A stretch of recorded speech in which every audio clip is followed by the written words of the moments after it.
Bonjour et bienvenue sur cette vidéo pédagogique qui a pour but de vous présenter un certain nombre d'appareils dédiés au monde de l'électronique automobile. Aujourd'hui donc, laissez-moi vous présenter le Delphi DS150, qui est un outil générique aux nombreuses fonctionnalités, capable de prendre en charge plus de 4000 modèles de véhicules, et ce parmi 48 marques. Cet outil interface, dans sa version matérielle New VSI et sa version logicielle 2013 version 3, est la plus récente qu'il soit à ce jour. Il existe en deux versions, avec et sans Bluetooth, et la version logicielle existe en heavy duty, poids lourd, et en car pour les véhicules légers. Grâce à sa fonction Fly Recorder, cet outil est capable d'enregistrer les données véhicules et ce, sans liaison PC. Il suffit pour ça d'introduire ici, à cet emplacement, une carte de type microSD et d'appuyer ici sur le bouton Record de l'interface pour lancer l'enregistrement des données.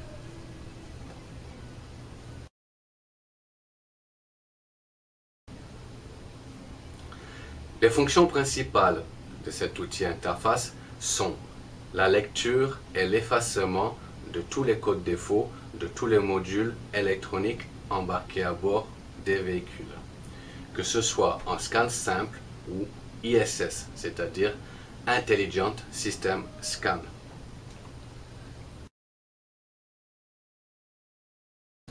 Bien sûr, le Delphi DS150 peut également effectuer une lecture des données en temps réel en mode Live Data. Dans ses fonctions avancées, le DS150 peut par exemple paramétrer, réinitialiser les réservoirs d'additifs du filtre à particules. Il peut également réinitialiser le voyant d'intervalle service, et ce notamment pour les BMW, les Fiat Stilo et les véhicules du groupe VAG. Il peut aussi paramétrer, réinitialiser les freins à main électriques des Audi A6, des Audi A8, des Volkswagen Passat et des Renault. Il peut écrire dans le calculateur au moteur les codes d'étalonnage des injecteurs électro-piézo Delphi. Ou encore, il peut activer ou désactiver le système de freinage SBC, Sensotronic Brake Control de chez Mercedes classe E.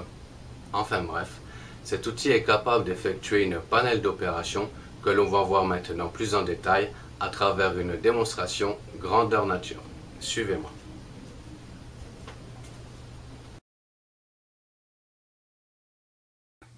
Nous voici sur la page d'accueil principale du programme, où j'ai choisi pour l'exemple une Renault Mégane 2 de 2004. Depuis cet espace, je peux choisir plusieurs types de diagnostics. Ici, un scan en OBD simple. Ici, un scan intelligent. Ici, un scan en EOBD, qui est la nouvelle norme Euro 3 apparue en janvier 2000. Et ici, un scan en Fly Recorder. À l'intérieur du menu OBD, j'ai le choix ici entre plusieurs fonctions. Lecture des codes défauts, effacement, données en temps réel. Ici, le réglage, activation des composants et écriture dans le calculateur. Depuis le menu principal, je peux choisir de faire un diagnostic ISS. Je peux aller relever dans un des modules un défaut constaté, comme par exemple ici, en multifonction, où j'ai ce code défaut qui apparaît avec cette désignation. Ici, je peux maintenant effacer le défaut. Dans le menu Activation des composants, je peux par exemple choisir d'activer la vanne JR. Il suffit pour ça de la sélectionner et de lancer son activation. Dans le menu Écriture dans le calculateur, je peux ici choisir l'opération à effectuer dans le menu déroulant, comme par exemple ici, écrire le code étalonnage dans le calculateur. Dans les données en temps réel, je peux afficher 11 listes de données. La première étant principalement dédiée aux versions logicielles et matérielles des calculateurs, le régime moteur, ici l'ouverture du clapet de la vanne EGR à 17%. Dans cette liste, nous avons la commande de relais du thermoplongeur numéro 3 inactif. Ici, par exemple, on a la pression atmosphérique. Ici, nous avons, par exemple, l'état du voyant de préchauffage qui est dans ce cas-là inactif. Et liste 11, l'état du moteur qui est en marche.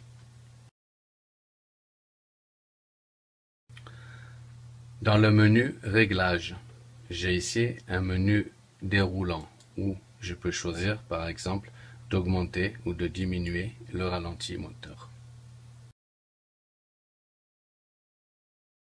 Maintenant, je vais explorer la fonction Fly Locader depuis le menu principal. Depuis cette fenêtre, je choisis de transférer les données enregistrées sur la carte microSD dans l'interface sur le PC. Maintenant, nous transférons les données. Depuis cette page, je peux sélectionner les données enregistrées sur un intervalle de 2000 secondes, soit 30 minutes. Comme par exemple ici, la température du liquide de refroidissement pendant tout le trajet. Le logiciel Heavy Duty Vehicle reprend toutes les fonctionnalités de la version car. Nous pouvons sélectionner ici, dans le menu déroulant, un grand nombre de modèles de véhicules poids lourds. Ici, pour l'exemple, j'ai choisi un Scania 94 de 2002.